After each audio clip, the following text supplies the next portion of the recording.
इस एपिसोड की शुरुआत में हम देखते हैं कि अगले दिन यूमिएला को ब्लैक होल समन करने के कारण उसे रॉयल पैलेस में बुलाया गया। वहां पर उपस्थित सभी नोबेल आपस में गॉसिप करते हैं कि क्या इसी ने ब्लैक होल को समन किया था। वह कितना दिखावा करती है, मुझे नहीं लगता कि उसका लेवल 99 है। इसके बाद यूमिएला राजा को ग्रीट करती है। राजा कहते हैं कि मुझे पता है कि एकेडमी में क्या हुआ। ऐसा लगता है कि टीचर ने और मेरे बेटे ने तुम्हारे साथ अच्छा व्यवहार नहीं किया, इसके लिए मैं माफी चाहता हूँ। यूमिएला शर्मिंदा होकर कहती है कि ऐसा कुछ भी नहीं है, मेरे मूर्खता के कारण सभी को परेशानी हुई। तब राजा कहते हैं कि यह एक पक्ष का अजम्पशन है, तुम्हारा लेवल 99 है, इस पर विश्वास नहीं होता, इसलिए नाइट कैप्टन अडोल्फ तुम्हारे लेवल को चेक करेंगे। तब यूमिएला कहती है कि कैप्टन अडोल्फ राज्य के सबसे ताकतवर नाइट हैं, मुझे लगता है कि उनका लेवल 60 से 70 होना चाहिए। तभी अचानक से अडोल्फ यूमिएला पर अटैक करता है। यूमिएला तैयार नहीं थी, वह सोचती है कि मैं उनके अटैक को डॉज करूं या काउंटर अटैक करूं, इसलिए वह झुक जाती है। तब अडोल्फ कहता है कि उसके इस अटैक को कोई नाइट इन्वेड नहीं कर सकता, लेकिन यूमिएला इस अटैक को आसानी से डॉज कर लेती है, इसलिए मुझे विश्वास है कि उसका लेवल 99 है। यह देखकर राजा यूमिएला को उसके मैजिक को शो करने के लिए कहते हैं। तब यूमिएला अपना dark magic shadow lance unleash करती है। तब राजा ने पैलेस में से इसके बारे में पूछा, क्योंकि कुछ लोगों का मानना है कि ईविल मॉन्स्टर डार्क मैजिक को यूज करते हैं। यह यूजर पर डिपेंड करता है कि वह इसे किस तरह यूज करता है।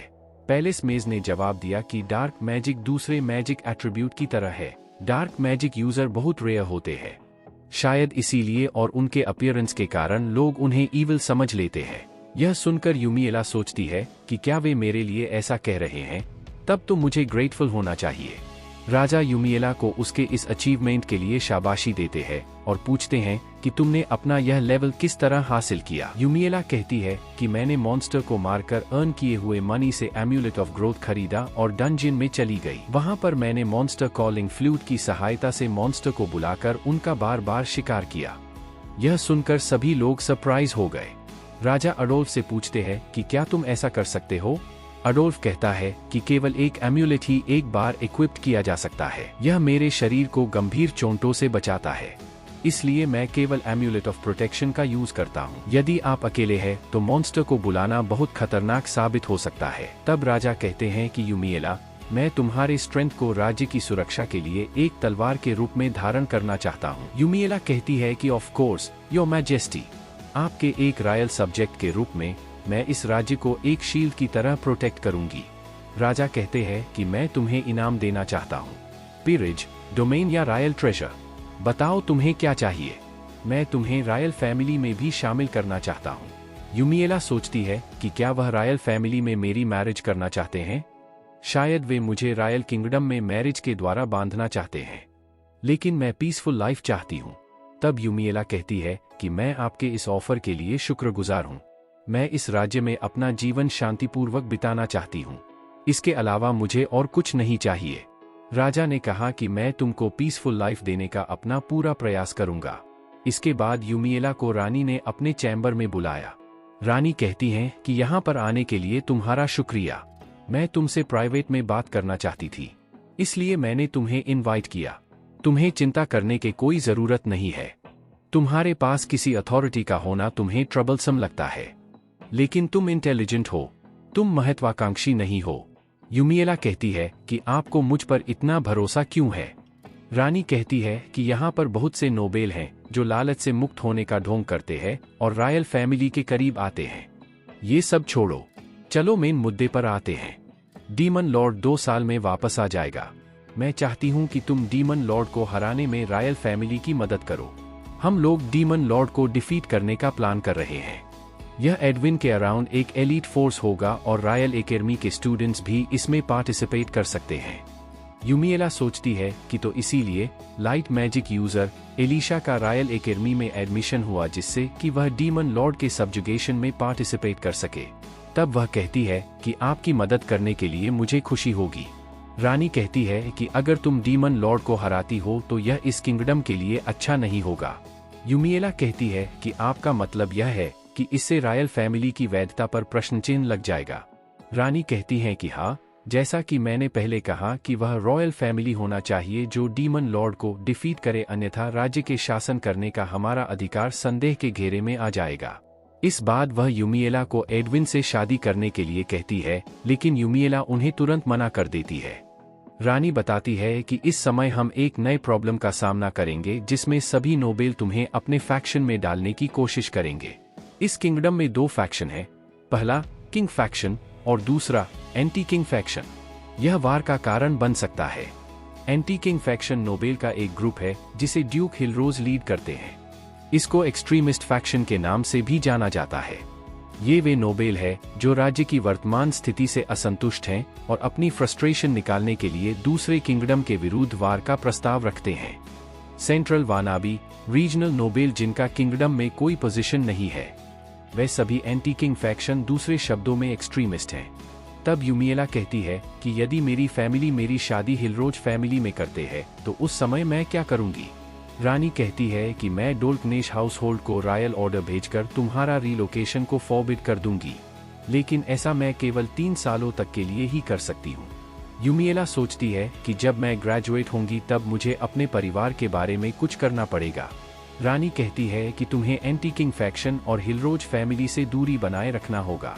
दुश्मन देश में किसी का लेवल 99 है, यह दूसरी कंट्री नहीं देख सकती, इसलिए तुम्हें सावधान रहना होगा। इसके बाद हम यूमिएला को उसके घर पर देखते हैं। उसकी मेड रीता यूमिएला से कहती है कि मास्टर ने आपके लिए मैरिज पार्टनर का फोटो भेजा है। यूमिएला कहती है कि उसे बगल में रखो, मेरे लिए चाय बनाकर लेकर आओ, इसे रानी ने गिफ्ट किया है। मैं अकेले नहीं खा सकती, क्या तुम मेरे साथ खाना चाहोगी? स्वीट को देखकर मेड रीता तुरंत चाय बनाने के लिए चली जाती है। अगले सीन में रानी कहती है कि मुझे नहीं पता कि इसका कोई लिमिट है कि कोई कितना अधिक लेवल तक जा सकता है। तब राजा कहते हैं कि वह 15 साल की है और उसका लेवल 99 है। यह एक अनुमान है, ऐसा पैलेस में सोचते हैं। रानी कहती हैं कि मुझे विश्वास है कि उसके पास स्ट्रॉन्ग बनने के अलावा और कोई चॉइस नहीं था। उसे किसी का प्यार भी नहीं मिला और उसके ब्लैक हेयर के कारण लोगों ने उसे अपनाया नहीं होगा। फिर भी वह अपने आसपास के लोगों के प्रति कोई ईर्ष्या नहीं रखती। वह सच में बहुत स्ट्रॉन्ग है। मुझे खुशी होगी कि वह अपने लिए कोई दोस्त बनाए और उसका किंगडम के लिए अटैचमेंट डेवलप हो। इसके बाद रॉयल एकेडमी में यूमिएला बताती है कि कैसल में बुलाने के 1 सप्ताह के बाद लोगों के मुझे देखने के नजरिए में बदलाव आ गया। यहाँ तक कि मेरे क्लासमेट जो पहले मुझसे दूरी बनाकर रखते थे, धीरे धीरे मुझसे ज्यादा बातें करने लगे। एजफार प्रिंस और उनके दोस्त, लगता है कि उन्हें अच्छी डांट मिली होंगी। और सबसे बड़ा बदलाव यह है कि मुझे नोबेल लड़कों द्वारा बुलाया जा रहा है। अधिकांश लोग जो किंग फैक्शन के हैं उनसे बातें करने में आसानी होती है। वे कम बातें करते हैं और उनके बीच कोई पॉलिटिकल कन्वर्सेशन नहीं होता, जबकि एक्सट्रीमिस्ट एंटी किंग फैक्शन के लोग मुझे जीतने की कोशिश में लगे हैं। जैसा कि इस लड़के की तरह, वह कहता है कि तुम काले बालों वाली लड़की मेरी वाइफ बन जाओ, हम लोग दूसरे नेशन को कॉलोनी बनाकर उन पर शासन करेंगे। तुम्हें केवल दुश्मन सेना को हराना होगा, बाकी पॉलिटिकल चीजों को मुझ पर छोड़ दो। यूमिएला उसको मना कर देती है और कहती है कि मैं उन लोगों को पसंद करती हूं जो मुझसे ज्यादा ताकतवर है। पिछले कुछ दिनों से मैं इसी तरह से मैरिज प्रपोजल को रिजेक्ट करती आई हूं। तब वह कहता है कि फिजिकल स्ट्रेंथ के अलावा आपका स्मार्ट होना भी जरूरी है। वह लड़की जो केवल लड़ना जानती है, उसे दूसरी चीजों के बारे में ज्यादा सोचने की जरूरत नहीं है। उसे केवल अपने सुपीरियर की बातें सुननी चाहिए।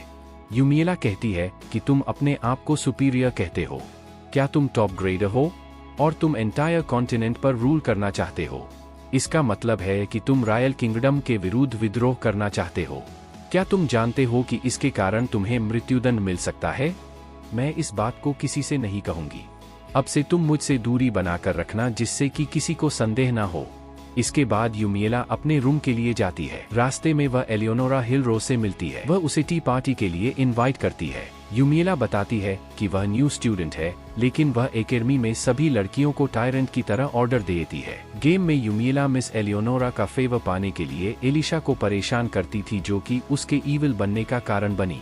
एलियोनोरा कहती है कि पाफू एक परफ्यूम है जो मुझे रोमांटिक होने का फील कराती है। मैं इसके ब्रांड फाउंडर के आइडियोलॉजी को बहुत पसंद करती हूँ। यूमिएला उसके बातों पर ध्यान नहीं देती कि वह क्या कह रही है और कहती है कि मुझे यह उम्मीद नहीं थी कि एलियोनोरा इतनी बड़ी चैटरबॉक्स होगी, उसे मेरी जगह विलेनस होना चाहिए था। एलियोनोरा कहती है कि मिस यूमिएला, यदि तुम मुझे अपना दुश्मन नहीं बनाना चाहती हो तो तुम प्रिंस एडविन से दूर रहो। मुझे पता है कि तुम क्वीन से मिली हो। यूमिएला सोचती है कि एलियोनोरा को लगता है कि वह प्रिंस एडविन से शादी करना चाहती है, लेकिन वह इससे इनकार करती है और कहती है कि मिस एलियोनोरा, आप प्रिंस एडविन के लिए मुझसे ज्यादा वर्दी है।